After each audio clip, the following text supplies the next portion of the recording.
discussion this week. We'll be talking about metabolic health, mostly insulin sensitivity, and why it's so important. I think it's talked about a lot in popular social media, things like that, YouTube, etc. Posts on social media, and a lot of the influencers, type stuff you see is often confusing and misleading, and poorly explained. And so, as sort of being the key to many systems in the human body as it pertains to our health and well-being, I thought it would be important to kind of define some terms, go through some of what it means and what the implications are of poor metabolic health, good metabolic health, and things like that. So to kind of start, I'll talk about definitions.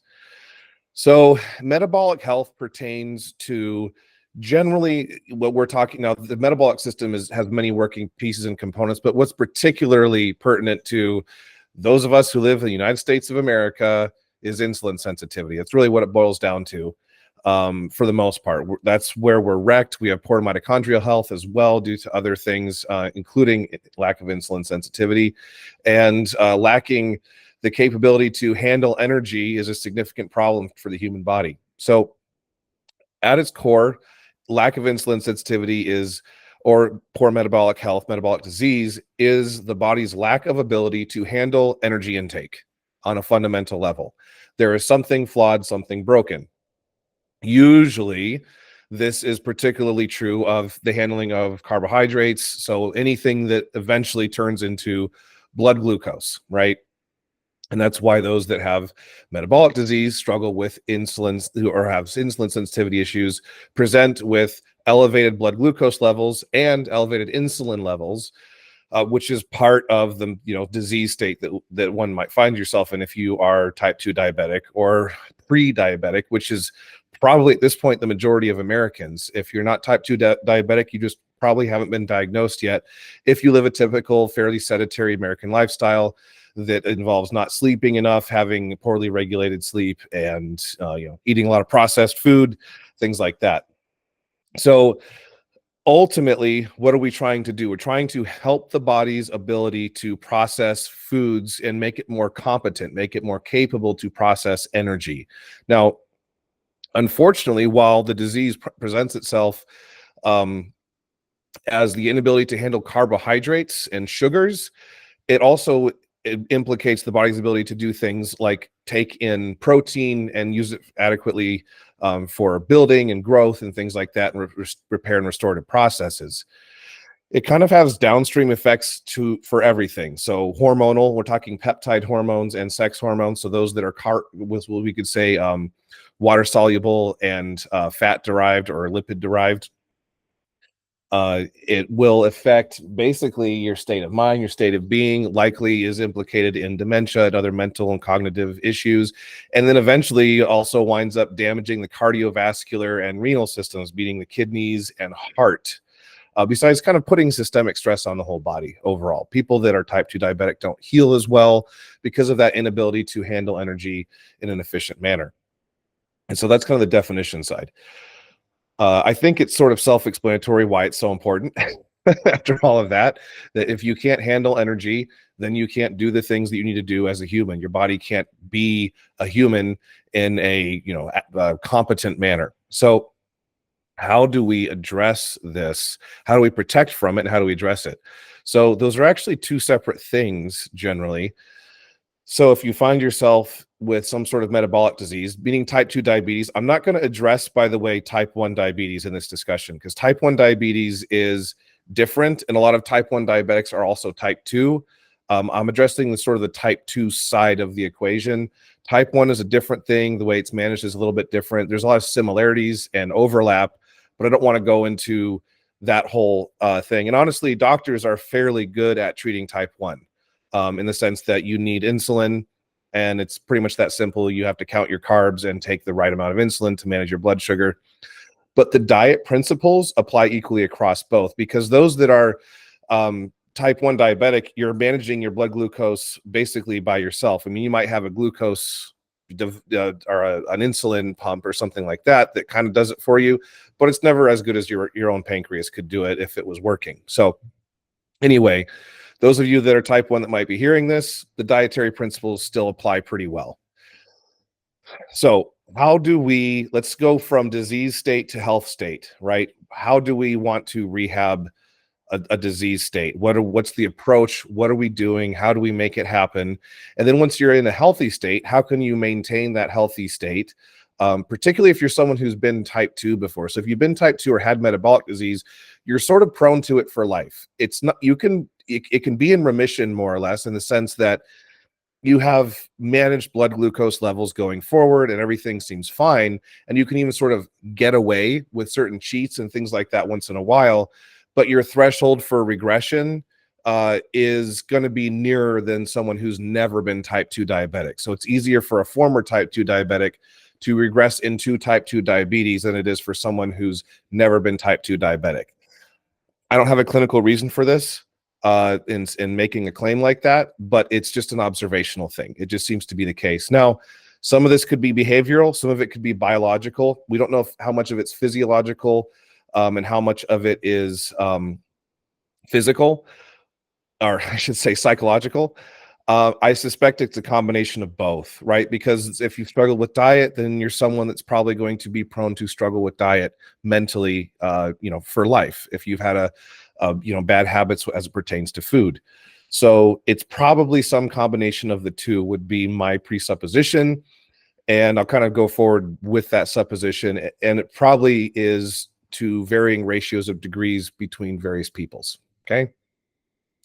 So how do you rehab insulin sensitivity? Let's say you find yourself someone that wakes up and your blood glucose every morning is 145, typically fasted, 2 hours after eating a high protein meal with a few carbs in it and low fat. 2 hours later, your blood glucose is still 120, 140, something like that. That's a problem.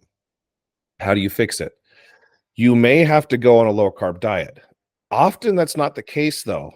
Pretty much every type 2 diabetic I've worked with, we don't have to bring carbs down that low. We only bring them down low enough to facilitate fat loss if fat loss is warranted. And it's very unusual for someone to be of a healthy body composition and type 2 diabetic. It does exist. It's not like never, but it's fairly rare for a variety of reasons.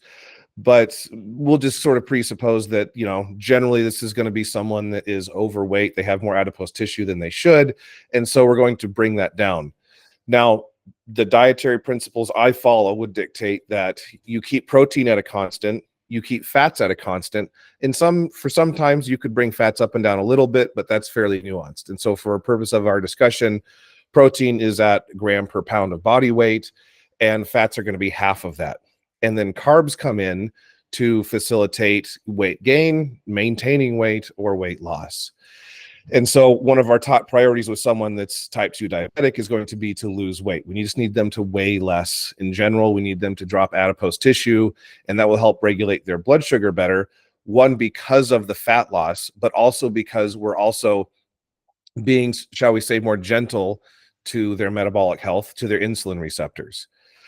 Now, why the low-fat diet? Because that's the big sticky thing right now with social media and influencers and YouTubers and everything else. A lot of people are going carnivore and keto and things like that, thinking that they're going to solve their type 2 diabetes, only to find out that they still have high blood glucose. I've seen people that they will eat only fats and proteins and be very good at that for days on end. If they're type 2 diabetic, they're on metformin and everything, they'll wake up in the morning and their blood sugar is 140 on average. And they've had 0 carbs, or let's say less than 10 or 20 carbs the day before. That's upon waking. And during the day, it's frequently well above 100. Well, it's because at that point, their body just is totally incompetent to deal with carbs. There's a degree of atrophy, right? So if you don't use insulin receptors like other receptors in your body, they become less responsive, is what it appears to be. It also appears that the pancreas can shrink. The pancreas, like other organs in the body, grows and shrinks based on demand. And so it's been studied that the pancreas of a morbidly obese person could be up to triple the size of a, let's say, a much smaller, like skinny, thin person that's much lighter body weight. It actually grows to support the demand that's required of it, just like your stomach can grow if you eat a lot more. And another aspect of this is if you are eating a high fat, and high protein diet, although usually what I see is low protein and high fat is really the way it plays out for most people. What you're actually going to experience typically is a remodeling of the gut as well, which is going to change some of the signaling. And the pancreas generally releases insulin based on the intake of carbs in the mouth. You also release insulin when you smell sugar. So it's been studied that people that smelled, I believe they used donuts or some kind of pastry, when they sniffed something sweet, there was a release of insulin, which makes you hungry, actually. So you get insulin, you get a little bit of insulin all the way from when you smell the food to when you put it in your mouth. And then as soon as it enters your gut, and your body's basically always measuring and releasing insulin to not, I don't want to say to compensate, because that makes it sound like it's a compensation. It's not a compensation. It's just how things work. And so this is the system. It's a feature. It's how it works. It's good. It's not bad. So with that in mind, what you're going to have happen is you're going to have a lack of insulin in general with someone that is eating high fat, let's say moderate protein, and almost zero carbs. Those metabolic systems will not be prepared to handle carbohydrates adequately. And so even things like the dawn effect is going to be magnified, which is the effect of your blood glucose in the morning rising in response to you waking, which is a normal process in the body. And so that blood glucose will be elevated more than what we want. So essentially what you've done is you've allowed the metabolic systems in your body to atrophy as it pertains to handling carbs. How this works, we're not 100% sure. It might have to do with some have proposed a theory that the GLUT4 translocator becomes desensitized in the sense that it doesn't actually adequately pull gradient from the surface of the cell into the cell. That's one theory. There's a whole host of actual theories of how it might actually work at a microscopic level. Systemically, we don't know, but this is just sort of observational on what I've seen and what a lot of other coaches have seen. I don't know that you'd find a doctor that would necessarily agree with you, but dietitians and coaches, this is kind of the observation. So when you take in carbs, what's the problem if you have carbs? See, Mike. So if you take in carbs with a diet like that, so let's say you're eating high fat, moderate protein, and you take in even a moderate amount of carbs, fats have the effect of slowing down digestion, which isn't always bad, but it is what it is. So if you are greatly reducing the speed of digestion, what you're doing is you're increasing the duration of the absorption of carbohydrates and anything else, in your body, basically. So again, not always bad, but if you do it all the time, it could be, because the insulin receptors and the pancreas seem to prefer to endure heavy load for short durations of time, or even moderate load, but basically they don't like to be loaded for long. They're sort of like sprinters, not marathon runners. And so these receptors appear to be fine if you tax them heavily for short durations and then leave them alone. So fats do the opposite of this. Fats are going to result in a blood glucose, level that's going to go up slowly and then come back down slowly, and be like, you actually can get a release that takes hours and hours. However, if you keep fats low and you take in however many carbs it is, generally, we're say like rice or potatoes or something like that, not necessarily white sugars or whatever, what you're going to observe is that the blood glucose will go up. And if it's managed properly, it'll just go up to normal levels, which, might even be 120s, 130s, 140s, potentially. You'll have moments of very high blood glucose, even if you have good insulin sensitivity. If you were to eat like 2 cups of rice, that's actually normal and expected, but you want it to settle quickly. And that's the key. So an hour later, it should be, maybe back to normal, back to below 100, which is where we should sort of settle in when we're fasting, somewhere below 100. And by the way, that number is not necessarily a lower is better type of thing. And I can hopefully, I'll try to remember to get into that later. So, because it seems to be indicative of potential other problems or even similar problems if it tends to drop lower as a sort of rebound.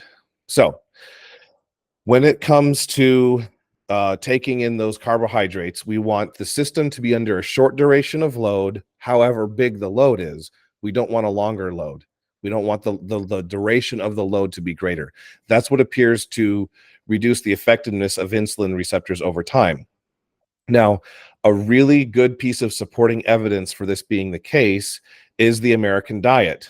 A lot of people think that we are eating more carbs than ever before, and that's why people are becoming diabetic, etc. That is not the case. Actually, it's been graphed and studied that since World War II, once everyone kind of was able to afford to eat food and everything, and we had decent food supply, I believe in around the 50s or so, our protein intake has been pretty much the same. I believe that it's skewed more, if I'm not mistaken, skewed more towards whiter meats and a little bit away from darker meats. It was one direction or the other. I can't remember. Not really important, honestly. Protein absolute intake is actually about the same. Carb intake and all sugars is pretty close to the same with maybe a slight elevation. However, the big change, fats. I believe it was in the 80s. If you look at the graph, fats go up very significantly. That's where the caloric increase is.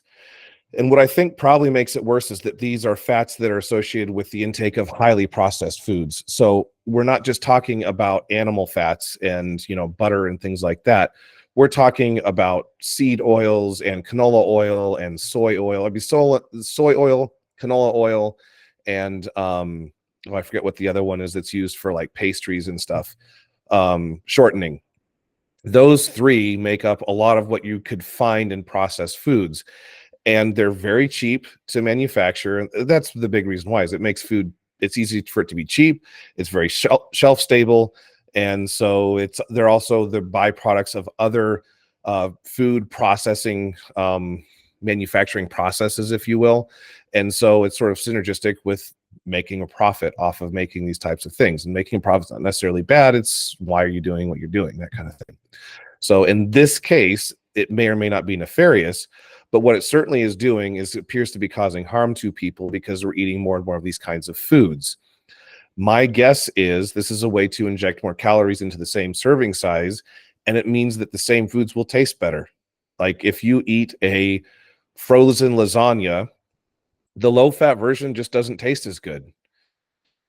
Plain and simple. It's probably healthier for you to eat, but it doesn't taste as good. And so what are people going to gravitate toward? The thing that'll be more satiating, the thing that'll taste better. And so this is a probably consumer demand driven thing as much as anything else. However, the effect will be that you will be more tend toward metabolic disease.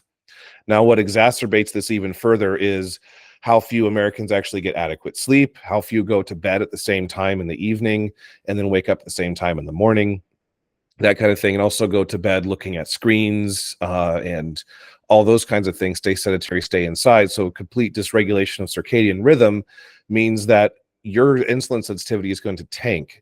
One night of really poor sleep has been it's actually like very little sleep. It's like 2 or 3 hours or something like that, has been demonstrated to put someone in a pre-diabetic state the next day, even if they were otherwise healthy. Imagine what happens if you do that for years. The effect is going to be that you're going to be someone who is just diseased. You can't you can't do that to your body forever. You can't do that for long. It can happen for a couple days and you'll be fine because that's life. But if you do this for years and years and years, eventually that's how the disease state sets in. Excuse me. And so a big component of this is keeping fats moderate and then keeping protein and carbs where you need them to be.